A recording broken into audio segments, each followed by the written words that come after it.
Hey guys, so part three on what working at the hospitals taught me.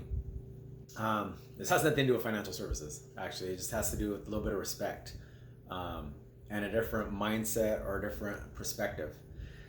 So, in the time that I've been on the certain floor, which I think is the ICU or intensive care unit, whatever it might be, I've come across a few family members that have passed away, the patients.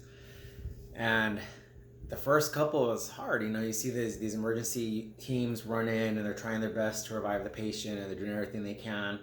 But it's inevitable that they're not going to make it, especially if they're elderly. They came in, they're elderly, they pass away. And for me, it kind of took me like a little bit. I didn't know the people, I didn't know the people, but I remember vividly. I'm not vividly. I remember well when my grandfather passed. It was emotional for me, and it just kind of took me back to that moment with my grandfather. And I look at these nurses, and they just kind of move back to the station. They move back to their other patients, and I'm like, dude, how are they not phased, right? Like, how does this not touch them? How is this not, and I got a little upset at first, and I was like, man, these people are heartless, they're cold, they have no sympathy, the family members are over here breaking down, and these nurses just go on their day, right? But it changed my perspective when I started realizing something else. And it was the fact that there's maybe 5 or 6 nurses on staff at any time, right? During their shifts. And there's, I don't know how many patients are on the floor, maybe 30. And they're each given, I don't know, maybe 5 to 6 patients per shift that they need to check on and care for. And they can't stop and break down to take care of that one patient that just passed because they have other patients that are relying on them. And they got to turn right back around and be 100 for that other patient that's still alive, that still needs care, that still needs attention. And so they can't break down every time, right? They can't have that moment of loss or I don't know, whatever you want to call it, because they have other people that are counting on them. And my wife, she's a dispatcher. She's a police dispatcher. She's been doing it for, I don't know, over 12, 13 years.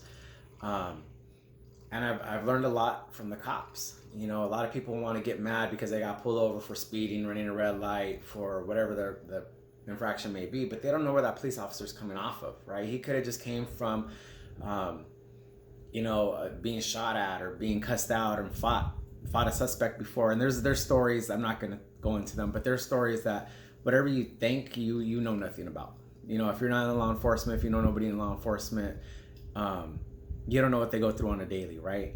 But we think that they're so cruel and hard and this and that, but their motto is to protect and serve, right? It's the same thing as a nurse. I don't want to say protect and serve, but to serve.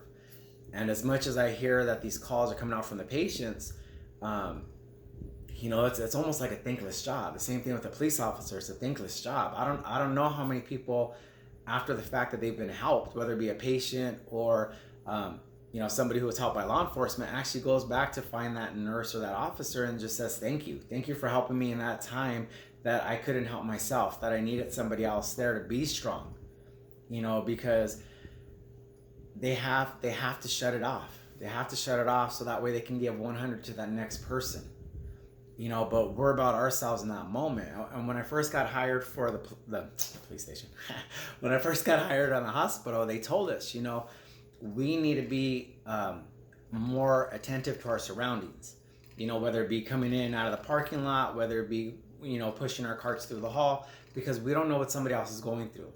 Maybe they're rushing in because they have a family member that doesn't have that long to live and they're trying to see them before they pass. Maybe they're coming out and they just got some terminal illness news. Maybe they're leaving their kid there who's got to stay there. We don't know what it is, right? But we're about ourselves in that moment. And so what the third thing is that taught me is it ain't about me. It ain't about us. The service that we can give to others beyond ourselves, right? And if you have an opportunity, if you're a nurse, if you're an RN, if you're a charge nurse, if you're the head nurse, whatever, thank you for everything that you guys do. If you're in law enforcement, whether it be sworn or non-sworn, thank you guys for giving up your families and your time, for going out on your holidays. I know it gets hard with our family because my wife's not always around for those holidays, and I get choked up. I think about, it's a thankless job, man. It's a thankless job for both law enforcement, and that goes for first responders all around, right? Fire department, paramedics, the nurses, the RNs, the staff. You know, it's just thank them once in a while. You know, just come across them and thank them. If you have a family member, thank them. You know, it might be a little thing to you, but it's something that they probably rarely hear. So take the time, thank them. Next time, if you do something and you get pulled over, you know, it was your bad that you were doing whatever you did to get pulled over, probably.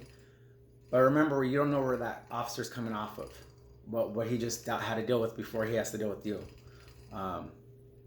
It's just courtesy. Let's have courtesy. Let's have respect. Let's have love for one another. It goes a long way.